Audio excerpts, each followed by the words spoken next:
Halo Sobat RSWN, berjumpa kembali di acara Meet Our Doctor, Rumah Sakit Daerah KRMT Wongsonegoro, Kota Semarang. Saya Dr. Rima Ajani, kali ini berkesempatan bersama dengan Dr. Jenny, spesialis paru. Selamat siang dokter. Selamat siang Dr. Rima. Sehat dok? Sehat. Ya. Hari ini kami mungkin akan berbincang ya dokter, soal yang sekarang lagi viral, lagi orang-orang omongin sekarang tentang COVID. Kalau kemarin kita sempat yang namanya puncak di mana COVID di mana-mana ya dok, bahkan di rumah sakit kita sampai penuh sekali. Dokter Jenny juga sampai lembur-lembur ya dok. Nah ini kan sekarang trennya kayaknya COVID sudah menurun dok. Cuma tetap ada itu yang namanya varian Omicron. Nah sebenarnya varian COVID seperti kayak kemarin kita sering dengar Delta, Omicron itu sebenarnya apa dok? Dan apakah Omicron ini berbeda dengan varian-varian sebelumnya? Oke. Baik, terima kasih Dr. Rima atas pertanyaannya. Jadi memang sampai saat ini memang yang namanya COVID-19 itu masih tetap ada ya. Apalagi sekarang itu dengan varian yang terbaru yaitu Omicron. Jadi memang pada dasarnya memang semua virus itu apabila sudah mengalami beberapa terapi ataupun beberapa mendapatkan vaksin dan segala macam, pasti secara natural itu virus itu akan bermutasi. Nah, dan jadi sebenarnya pada COVID dengan mutasi itu wajar, lumrah gitu ya. Nah, kemudian memang dari beberapa varian yang terbaru sekarang ini adalah Omicron. Itu sebenarnya ya sama-sama COVID, tetapi memang variannya yang berbeda dengan varian yang sebelumnya yang terakhir yang memang sangat booming, itu adalah Delta. Nah, terus yang membedakan itu apa? Nah, sampai saat ini kalau kita melakukan kita curiga melakukan swab PCR ya tetap hasilnya akan positif. Tetapi kita harus melakukan apakah ini ada mutasi tidak yang seperti yang kita Omicron. Nah, itu memang harus dilakukan beberapa pemeriksaan lagi. Jadi mungkin kita harus melakukan yang namanya kita sebut dengan whole genome sequencing. Itu memang harus tapi saat ini memang alat pemeriksaannya sendiri pun masih terbatas. Jadi seperti itu. Jadi Omicron ini istilahnya seperti varian baru ya dok. Memang betul. Karena virus itu ya pasti akan selalu bermutasi, apalagi setelah mendapatkan banyak terapi ataupun orang-orang sudah banyak divaksin. Nah kalau Omicron ini dok, apakah dia lebih berbahaya daripada Delta? Karena kan sebelumnya Delta itu yang menyebabkan puncak COVID di Indonesia dan banyak juga yang meninggal. Di negara lain juga sama ya, seluruh dunia ya. Kalau menurut penelitian Omicron ini seperti apa dok? Jadi kalau untuk klinisnya gitu ya, memang berdasarkan beberapa laporan dari beberapa negara, memang mungkin secara klinis itu tidak seperti yang varian Delta ya, tetapi masih dengan gejala influenza. Jadi virus kan rata-rata seperti influenza yang mungkin masih batuk, pilek gitu ya. Dan malah mungkin saya mendapat laporan juga atau membaca itu ternyata katanya memang mungkin untuk yang varian Omicron ini dia tidak seperti yang Delta yang memang reseptornya itu adalah yang paling banyak itu adalah di paru. Jadi kemungkinan bisa saja di sistem organ kita yang lain ya seperti saraf gitu ya, ataukah mungkin kemungkinan bisa di jantung juga bisa dan segala macam. Jadi memang ada jadi akhirnya beberapa kelainan di penyakit yang lain seperti orang stroke gitu ya. Kita tidak tahu ternyata dia juga terkena COVID dengan varian yang baru itu. Jadi seperti itu. Intinya lebih bahaya nggak dok? Mau berbahaya apa tidak itu sebenarnya belum bisa kita pastikan. Memang tergantung apabila misalnya pasien yang terinfeksi COVID itu mempunyai penyakit komorbid. Nah itu yang memang mau tidak mau ya memang kita harus lebih aware gitu, harus lebih hati-hati. Tapi kalau penularannya tuh katanya dengar-dengar memang lebih cepat. Penularannya lebih cepat katanya beberapa kali dari yang varian sebelumnya. Tapi klinisnya atau keluhannya memang tidak sehebat yang varian Delta seperti itu. Cenderung ringan mungkin ya, dok, lebih ringan. Lah kalau seperti yang kita sudah dapatkan vaksin nih dok dari pemerintah, entah itu Sinovac, Moderna ataupun Pfizer, itu kita aman nggak dok dengan hanya vaksin-vaksin tersebut, atau nanti bakal harus ada pencarian vaksin lain untuk variasi virus yang lain? Ya, betul. Jadi gini, pada prinsipnya karena memang ini adalah situasi yang emergensi gitu. Jadi memang mau tidak mau vaksin yang yang ada sekarang itu adalah memang sebenarnya sifatnya adalah emergensi. Itu di seluruh dunia, karena untuk menghasilkan suatu vaksin itu butuh waktu yang cukup lama. Tetapi karena kondisi pandemi yang emergensi seperti ini, ya memang mau tidak mau ya memang kita akan gunakan vaksin yang memang tersedia yang sudah oleh peneliti kita untuk bisa menghasilkan vaksin tersebut, ya itu yang harus kita gunakan. Mau dia efikasinya berapa persen, tetapi apabila itu yang tersedia itu yang lebih baik. Jadi bukannya aman ya, tapi kita berharap untuk yang namanya mencegah 100% kita tidak terinfeksi itu belum bisa ya, tidak, tetapi paling tidak apabila kita nanti terinfeksi bisa itu tadi menurunkan untuk keluhan yang lebih berat. Kemungkinan dia apakah masih efektif dengan varian yang baru kita juga belum tahu. Dan apakah nanti juga akan ditemukan vaksin yang lain juga masih mungkin. Jadi serba kita masih dalam jadi istilahnya pandemi COVID ini dia seperti file yang terus yang terus berubah, akan kita lihat perkembangannya, mutasinya dan segala macam. Tata laksananya pun juga banyak yang revisi-revisi ya, Dok. Nah, ini dokter, kan kalau kita lihat nih di Indonesia ini sepertinya kasusnya itu turun. Kalau menurut dokter, itu sebenarnya COVID itu benarkah sudah hilang atau apa karena mereka itu virus-virus COVID itu diam sebentar terus nanti bisa muncul lagi, atau memang karena kita sudah vaksin, Dok, jadi tidak ada virus? Semuanya masih mungkin ya. Jadi untuk COVID-nya sendiri untuk menghilang itu untuk saat ini belum, kita masih pandemi di seluruh dunia. Pada saat ini di Indonesia mungkin sudah cukup landai, dari beberapa negara juga ada yang landai, tapi ada juga yang meningkat karena itu tadi yang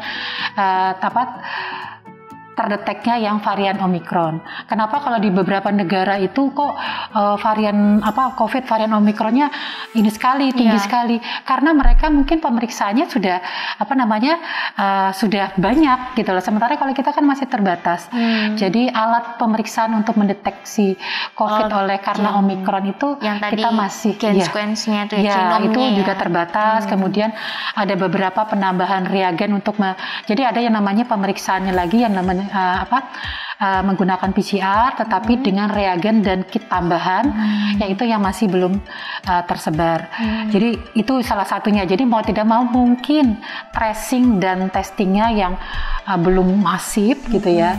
Tapi apakah karena vaksin itu juga jadi membuat keluhan atau gejala lebih ringan? Jadi orang-orang pun tidak ingin melakukan testing, jadi kita juga tidak tahu ya. Jadi cepat sembuh juga bisa juga ya, betul sekali. Jadi memang masih mungkin, tapi tetap berpikir bahwa pandemi masih belum berakhir, COVID masih ada. Jadi kita tetap harus waspada dan untuk tetap meningkatkan prokes itu sih. Kalau untuk dalam segi penularannya, Dok, Omikron ini sama saja dengan varian-varian sebelumnya? Masih dengan droplet, airborne atau dari makanan pun itu bisa nggak sih, Dok? Jadi memang kan kalau untuk COVID untuk saat ini adalah droplet dan airborne. Jadi masih mungkin, jadi sama saja. Ya, Dok. Nah, dokter, ini mungkin kita juga sering dengar kayak pesan berantai ataupun entah itu hoax atau tidak. Kalau Delmikron itu ada tidak, Dok? Habis itu katanya dia gabungan dari Delta dan Omikron, jadi Deltanya bikin parah, Omikron yang bikin cepat tertular. Itu benar atau cuma hoax, Dok? Hoax ya. Jadi tidak ada yang namanya varian Delmikron. Gitu ya. Jadi tidak ada ya, Dok ya. Jadi yang terbaru memang yang Omikron dan yang harus kita waspadai. Nah, dokter, kalau misalkan untuk pencegahan, mungkin sekalian buat pesan-pesan bagi sobat RSWN semua, dan juga apa yang harus kita lakukan saat kita ada tanda-tanda penyakit COVID. Mungkin kan sudah banyak ya, Dok. Mereka teman-teman pasti pada tahu semua apa aja sih gejala COVID. Nah, itu apa yang harus kita lakukan? Ya, jadi memang apabila kita merasa mengalami keluhan seperti keluhan yang terjadi pada orang-orang yang mengalami infeksi influenza virus, ya batuk, pilek atau demam.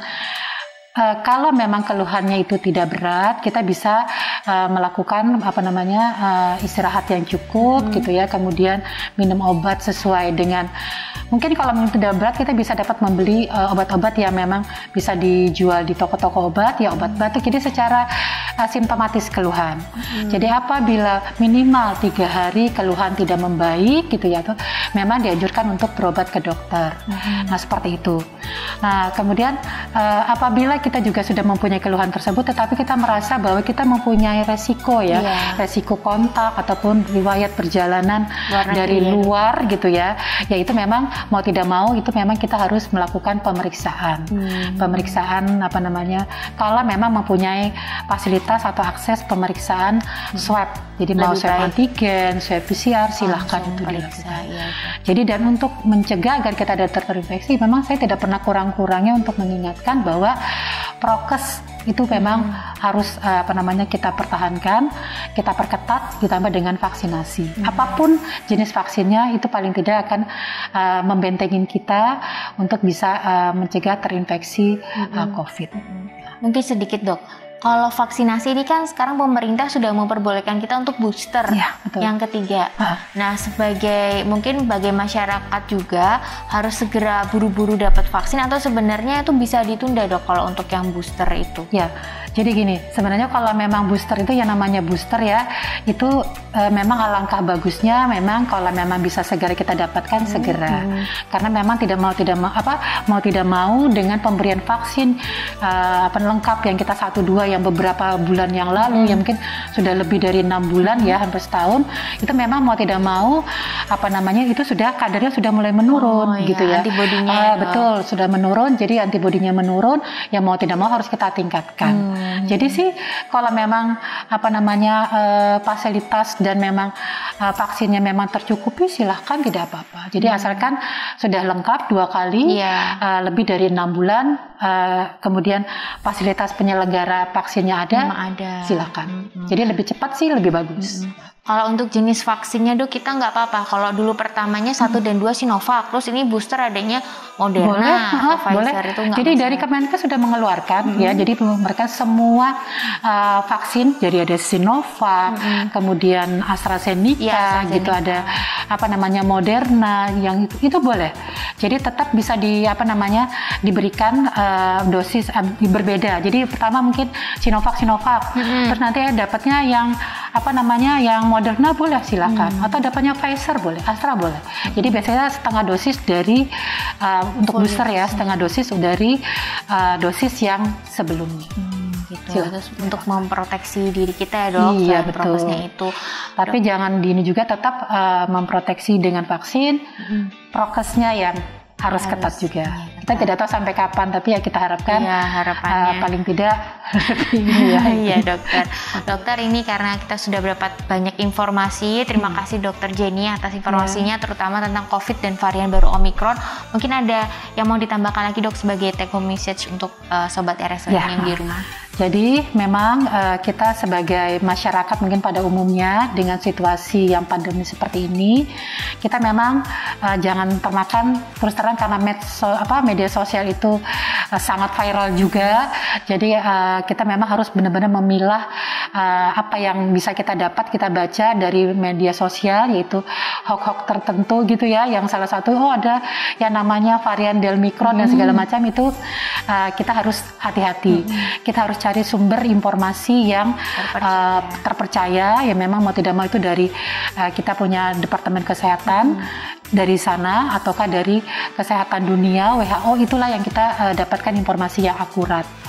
Kemudian apabila kita merasa memang ada keluhan, ada riwayat kontak dan riwayat perjalanan, kalau memang kita tidak ada keluhan, sebaiknya memang kita harus bisa, ibaratnya adalah menahan diri untuk mengisolasi diri gitu. Jangan sampai mungkin saatnya kita tertular, kita akan menularkan orang lain, walaupun mungkin keluhannya tidak berat ya. Jadi seperti, dan memang saya tidak kurang-kurang juga untuk menyampaikan, tetap kita perketat protokol kesehatan kita. Jadi jangan lengah ya dok, karena pandemi belum usai. Iya, pandemi belum selesai. Terima kasih banyak dokter Jenny atas informasinya dan waktunya pada siang hari ini. Untuk teman-teman sobat RSWN yang pengen bertemu dengan dokter Jenny untuk konsultasi tentang penyakit paru atau memang ada gejala tentang COVID, boleh bisa menghubungi Dr. Jenny dan datang langsung ke rumah sakit kita, ada di Pavilion Gatot Kaca dan Pavilion Amarta. Terima kasih sekali lagi Dr. Jenny, sehat selalu, semangat dalam bekerja. Sampai jumpa Sobat RSWS, semoga kita bisa bertemu di Meet Our Doctor selanjutnya. Jangan lupa protokol kesehatan, memakai masker, mencuci tangan, dan menjaga jarak. Salam.